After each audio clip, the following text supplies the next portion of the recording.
અમદાવાદના કઠવાડામાં ભીષણ આગ, બાયોટેક ઇન્ડસ્ટ્રીઝ ભડકે બળી, મેગ્નેશિયમથી આગમાં બ્લાસ્ટ થતા જોવા મળ્યા. ફાયરની 18 થી વધુ ગાડી દોડી ગઈ, 40 લોકોનું રેસ્ક્યુ. શહેરના પૂર્વ વિસ્તારમાં આવેલી કઠવાડા જીઆઈડીસીમાં બાયોટેક ઇન્ડસ્ટ્રીઝ નામની કંપનીમાં આગ લાગવાની ઘટના બની હતી. કેંગન વોટર રિફિલ બનાવતી કંપનીમાં મેગ્નેશિયમના જથ્થામાં આગ લાગી હતી. ફાયર બ્રિગેડની ટીમને જાણ કરવામાં આવતા 18 થી વધુની ગાડીઓ ઘટના સ્થળે પહોંચી આગને કાબૂમાં લીધી હતી. ટેસ્ટિંગ લેબ અને R&D વિભાગના સ્ટોરમાં મેગ્નેશિયમના જથ્થાના કારણે આગ વધુ પ્રસરી હોય તેવું પ્રાથમિક તારણ જાણવા મળ્યું છે. FSL અને પોલીસની ટીમને પણ જાણ કરવામાં આવી હતી. ફાયર બ્રિગેડ પાસેથી મળતી માહિતી મુજબ શહેરના પૂર્વ વિસ્તારમાં કઠવાડા જીઆઈડીસી ખાતે રોડ નંબર 5 પર આવેલી બાયોટેક ઇન્ડસ્ટ્રીઝ નામની કંપનીમાં સવારે 4:30 વાગે આગ લાગી હોવાનો મેસેજ મળ્યો હતો, જેના પગલે ફાયર બ્રિગેડની 18 થી વધુ ગાડીઓ તાત્કાલિક ઘટના સ્થળે રવાના કરવામાં આવી હતી.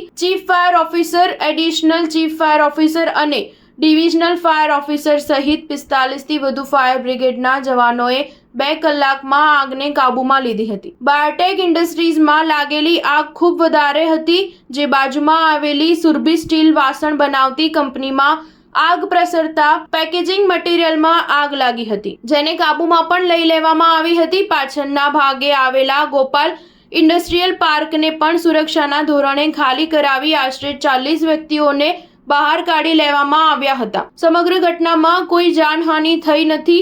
ફાયર બ્રિગેડની સવાર સુધી આગને કુલિંગ કરવાની કામગીરી કરવામાં આવી હતી. સ્ટાર ન્યૂઝ 7 હંમેશા સચ્ચાઈની સાથે.